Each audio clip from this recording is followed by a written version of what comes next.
지금 계속 얘기하는 그런 네. 어떤 P2P 대출에 대한 그런 비즈니스 모델에 대한 적법성을 한번 살펴보도록 하겠습니다. 네. 간단하게 P2P 대출은 개인 간의 금융거래가 이루어지는 걸 통칭해서 의미하고 있어요. 개인 금융거래. 네.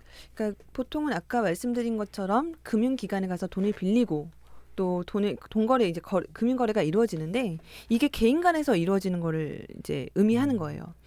근데 이 핀테크가 이게 한마디로 이제 핀테크의 어떻게 보면 이제 포섭이 되는 개념인데 오늘 영어를 자주 쓰게 되는데 핀테크라는 것은 파이낸스하고 그다음에 테크놀로지가 합쳐진 합성어입니다. 그래서 핀이에요? 네, 핀테크. 전혀 몰랐어요. 이거. 그러니까 이거 적어. 근데 그 핀테크 관련해서는 사실은 예전부터 그러니까 핀테크라는 거 되게 신조어고 이제 이거 우리한테 없었던 거네 갑자기 생긴 것처럼 생각할 수도 있지만 핀테크 자체는 예전부터 저희 주위에도 있었어요. 이제 쉬운 예로 ATM이요? ATM 자동 그 현금 인출하는 거 있잖아요. 네네네. 그것도 어떻게 보면 핀테크예요. IT하고 파이낸스 합쳐진 거잖아요. 핀테크. 네, 그렇게 볼 수도 있는데 지금은 되게 이제 IT가 발전하면서 엄청나게 이제 모바일을 통해서 막 그 금융거래가 이루어지니까 그런 거에서 이제 핀테크가 아주 급부상을 한 건데 이거 한 2015년도부터 이게 확 올라온 것 같아요. 핀테크가. 그러면서 그때 이제 그때 많이 논란이 됐던 거는 그냥 모바일로 이체해주고 서로 주고받는 것 자체는 크게 문제는 없었어요. 네. 없었는데 그 크라우드 펀딩 관련해서 지분형 크라우드 펀딩이 있고 대출형 크라우드 펀딩이 있는데 오늘 저희가 다룰 부분은 대출형 크라우드 펀딩이거든요. 네. 근데 기존의 지분형 크라우드 펀딩은 이제 그 사람들이 어떤 기업에 주식을 발행하면 이것 이제 사람들이 이 회사의 주식을 사서 여기에다가 펀딩을 해주는 거예요. 그 대신 많은 사람들한테 자기 주식을 이제 파는 거죠. 근데 관련해서 법률이 없었어요.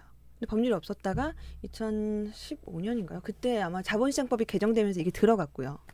그때도 이제 법이 없는데 막 이렇게 논란이 됐다가 이제 이런 것들이 이제 생기니까 법에 이제 포섭이 된 건데 P2P 대출은 되게 대출이라는 것 때문에 이거 되게 어떻게 해석할 거냐. 그리고 여기저기도 속하지 않는 듯한 그런 이 개념이라서 여기에 대한 법률이 생겨지지 않고 다만 금융위원회에서 P2P 대출의 가이드라인을 줬어요.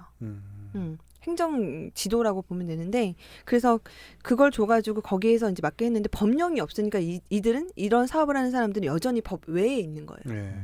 그러다가 이번에 법률이 좀 생겼는데 그래서 처음에 이 많은 스타트업들이 이 유형의 사업에 도전을 하고 근데 나중에 이제 지난달 31일 날 10월 31일 날 국회에서 이 관련된 법률이 이제 제정이 된 거예요.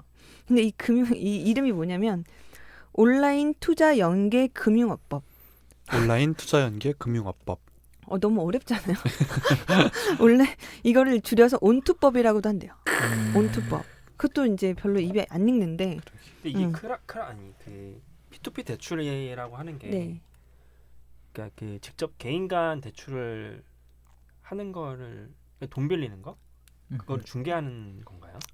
네. 그러니까 직접적으로 플랫폼을 통해서 개인 간의 직접 대출이 이루어지게 할 수도 있고 그리고 중간에서 중개 업체가 껴가지고 이제 중개를 해주는 경우도 있고 그래서 이 P2P 대출은 이제 직접형, 간접형 이렇게 나눌 수도 있는데 그래서 기존에는 이렇게 개인 간의 금융거래를 할 수가 법률 자체가 없었어요. 그러니까 대부업법이 있었긴 했는데 대부업법이랑 성격이 좀 다르거든요. 그러니까 대부업법은 이제 대부업법 자체가 있어서 거기에 따라서 이제 돈을 빌려주고 받는 거라면 이거는 어쨌든 대부업체도 그 금융기관 그 대부업 등록을 하고 다 그 기관의 승인을 받고 하거든요.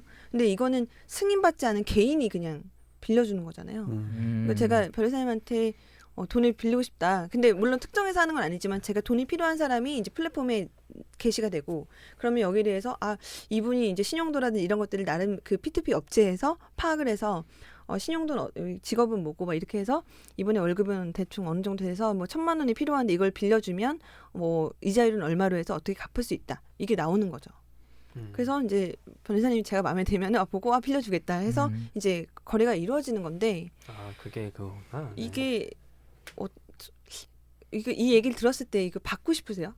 어떤 생각이 드세요? 일단 이자율이 궁금해요. 그, 이자율은 좀 세죠. 금리, 다른 금리. 예, 금리는 은행보다는 좀 세죠. 그렇기 때문에 하는 거예요. 왜냐면은 제가 요즘에 엄청 그 대출을 많이 알아보고 다니거든요. 요즘에요? 음. 몇 군데 추천해드릴까? B2B 업체.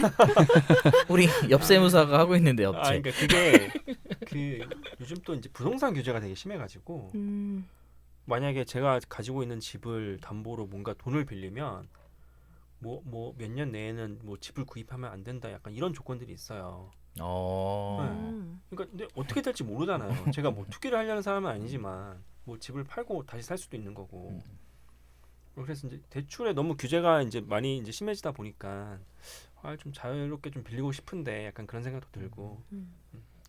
그 P2P 대출 업체에서 대출을 하는 거는 기존의 금융기관에서 했던 것보다는 조금 완화된 기준이에요. 그러니까 금융기관 내야 될 서류도 많고 엄청 따지잖아요. 그렇죠. 물론 여기서도 안 따지는 건 아니지만 일반적으로 이제 그 뭐 신용도라든지 이런 것들은 기본 따지겠지만 뭐 금융기관처럼 어떤 특정 조건이나 등급이 돼야지만 된다거나 뭐 이런 아주 엄격한 조건은 아니라는 거죠. 근데 솔직히 제가 2016년도에 논문을 이 핀테크 관련해 썼는데 좀 어려운 부분이 있어요. 왜냐하면 논문을 쓰셨어요? 예, 이거 이제 그 지분 투자 네네. 그때 당시에 자본시장법이 생기면서 음. 이제 이슈가 많이 됐으니까 이슈가 되는 거 한번 써보자 했는데 어렵더라고요. 어려워요. 해석자. 왜냐하면 사례가 없잖아요. 사례가 없으니까 뭔가 되게 법리적으로 접근해야 되고 분석해야 되고 하니까 그때 이제 좀 어려웠는데 그때 당시에 핀테크를 이제 하고서 강의를 몇 군데 갔었어요. 근데 저는 솔직히 강의를 한 다음에 이런 얘기를 했어요. 그러니까 질문이 다 이런 거예요. 그러면은 그런 거 해도 안전한가요? 이렇게 물어보시는 거예요. 그러겠다. 근데 이제 오프 더 레코드니까 거기는 솔직히 이제 저는 뭐 아주 소액이라면은 손해가 나도 상관없는 금액 정도면 하겠지만 그게 아니면 솔직히 저는 안 할 것 같다라고 얘기를 했었어요. 그때 당시에는. 왜냐하면 투자자를 보호하는 규정이 되게 미흡했고 법률도 없었고. 그래서 이거는 좀 약간 좀 위험성이 좀 높은 거거든요. 그때 당시만 해도. 앞서 우버나 타다 같은 모빌리티 서비스 회사와는 좀 다르게 법이 없었던 상황이니까 뭔가를 위반하거나 위법한 행위를 한 것이 아니라 예, 법의 테두리 밖에 있다가 그것이 법 체계를 만들어가는 과정이 된 거네요. 그 여기서 좀 말씀드리고 싶은 거는 사실 저희가 오늘 이제 비즈니스 모델 적법성을 다루지만 제가 이제 사례는 아마 찾아보시면 많이 나오실 거예요. 근데 이 P2P 대출 같은 경우에는 처음에 이거 시작하셨던 분이 뭐 제가 알지는 못하지만 아마 힘드셨을 거고 굉장히 노력을 많이 하셨을 거예요. 근데 요즘에 이제 그 상담을 받으러 오시는데 정말 이렇게 특별하고 아주 혁신적인 그런 아이디어를 가져오신 분들이 법이 없는 걸 가져오신 분들이 있어요. 그럼 제가 여쭤봐요. 이거 어떤 법률 적용되는지 혹시 아세요? 그러니까 법률이 없대요. 그러면 관계기관이 어딘지 한번 문의해 보셨어요? 문의는 안 했대요. 그러니까 왜냐하면 왜 제가 말씀드리고 싶은 거는 법률이 없거나 법률의 해석이 되게 애매모호해서 내 비즈니스 모델이 적법한지 안 적법한지 약간 애매한 영역에 뭐 그레이 존이라고 해야 되나 그런 영역에 있다면 되게 적극적으로 이 관계기관에 이런 정부기관에 문의를 하셔야 돼요. 문의를 하셔서 정말 왜냐하면 노력을 안 하고 그냥 이 법이 없으니까 나는 괜찮을 거라고 생각하시는 분들이 꽤 많고 그런 기관의 대응을 통해서 이게 만들어가는 건데 만약에 P2P 대출을 하셨던 분들이 처음에 그냥 금융위원회에 뭐 문의하지 않고 굉장히 싸웠다고 하더라고요. 이런 거 그리고 계속 이제 그런 입법을 발의해 달라고 이제 요구하고 요청하고 했는데 결국 이렇게 오랜 시간이 걸려가지고 된 거거든요. 그러니까 그런 노력이 좀 필요하다는 거죠. 이쪽에서는. 혹시 그렇게 물어볼 만한 창구가 어디가 있을지 혹시 그러니까 내가 이거를 주무 기관이 어딘지 알고 싶어요. 그러면 가장 간단한 방법이 있어요. 네네네. 왜냐면 국가법령정보센터에 들어가시면 예를 들어서 이제 저희가 뭔가 그 관련된 의료법이면 의료법 관련된 조항이 있을 거잖아요. 그러니까 의료법을 쳐요. 그냥 뭐 어디 조항인지 모르지만 의료법을 쳐요. 그럼 치면 그 메인화면 의료법에 나와 있는 메인화면 우측 상단에 보면 관계기관이 이렇게 적혀 있어. 전화번호랑. 오. 그렇구나. 오. 근데 함정은 거기 전화하면 자꾸 전화를 돌려요. 아, 그럴 것 같아요. 공무원분들이 욕 먹을 때 제일 많이 네. 그리고 이거는 저도 영어로 상담을 네. 많이 했었지만 네. 그렇게 잘 못하는 이유들이 그런 것 같아요. 그러니까 자기가 될지 말지 이게 그러니까 적법한지 안 적법한지 모르는 상황에서 괜히 말하면 자신의 어떤 노출이 약간 탄로나는 그쵸. 그러니까 경우에 따라서는 굉장히 애매한 상황일 때 일단 시도해서 뭐 사용자나 인지도 반응을 좀 보고 그다음에 이제 그런 스텝을 밟아 나갈 수도 있는데 약간 자진 신고하는 느낌? 진짜 이제 저도 그럴 것 같아요. 저도 그런 고민을 많이 물론 이제 나중에 굉장히 커졌을 때를 생각하면은 이제 처음에 확실히 좀 해두는 게 맞다고는 생각이 드는데 되게 많이 고민이 될 부분일 것 같아요. 고민을 많이 하셔야 되는 거예요. 약간 그 긁어부스럼 말씀을- 같은 그쵸. 느낌도 들고. 근데 누군가는 사실 해야 되거든요. 근데 그분들이 질문을 하기 전까지는 그런 이슈가 있는지도 사실 관계부서에서 잘 알지를 못하고 그렇죠. 할 수 없죠. 제가 자본시장법 관련해서 이제 논문 쓸 때 전화를 많이 해서 금융위원회 그 전화하면은 이제 뭐 물어보면은 사실 저희도 잘 모르겠다 이렇게 얘기를 하시는 경우도 있어요. 아 그러면 이거 누구한테 물어봐야 될까? 아 근데 사례가 나와야 그때 알 수 있을 것 같아요. 그러니까 사건이 벌어져야 알 수 있을 것 같다는 거죠. 그렇죠. 그러니까 그것도 이제 또 하나의 이제 허들인데 문의를 했을 때 괜찮아요라는 속 시원한 대답을 들을 수 있을까? 거의 없다고 보면 그렇죠, 됩니다. 그렇죠. 네. 그러면 이제 결국엔 이제 그런 것들에 투자하는 시간도 어떻게 보면은 로스일 그 낭비일 수 있는데 그런 실질적인 문제들이 있는 것 같아요. 근데 물어보고 그게 저희 전혀 모르겠어요라고 하거나 아예 그냥 단답형으로 대답하는 경우는 사실 많지는 않고요. 이게 왜 이런 게 되는데 저희도 이런 부분에 대해서는 답변을 드릴 수 없다라고 하는 그런 부분들이 있어요. 그래서 전화를 하거나 관계기관 문의하거나 하다못해 국민신문고를 통하거나 뭘 통해서라도 내가 하려고 하는 거에 대한 알아봐야 되는 그런 부분들이 있는 거죠. 그러니까 알아보고 나서 만약에 변호사 상담할 때도 그런 부분을 얘기해서 이제 같이 변호사랑 얘기를 해야 되는데 변호사는 이 혁신적인 비즈니스 모델을 들어본 적이 없다는 거죠. 근데 어느 법령이 적용되는지도 검토를 해봐야 되는데 본인이 준비를 그만큼 해오지 않으면 사실은 하기가 되게 쉽진 않아요. 처음부터. 특히 블록체인 같은 경우에도 그래요. 어떤 분이 오셔서 블록체인 전문 변호사가 있냐고 어딘가에 계시겠죠? 계시긴 할 텐데 근데 많지는 않을 거다.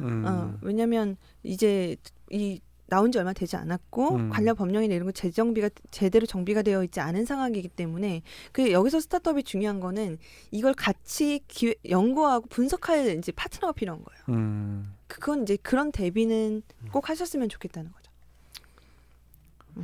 그렇군요. 자 정말 뭐 어쨌든 우리나라 현재 제도 안에서 제도권 안에서의 적법성을 지금 얘기하고 있는데 P2P 대출은 정말 아까 앞서와 정말 다른 것 같아요. 말씀드렸지만 규제 밖의 그러니까 규제를 위반한 것이 아니라 규제 밖에 있다가 이제 규제 안으로 들어오게 된 어떤 케이스인 것 같고요. 네.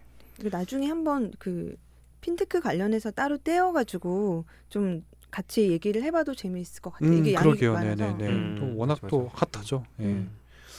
언뜻 느끼기에는 모빌리티와 함께 제일 핫한 현재 IT 기술이 아닌가 싶기도 하고요. 네, 맞아요. 네.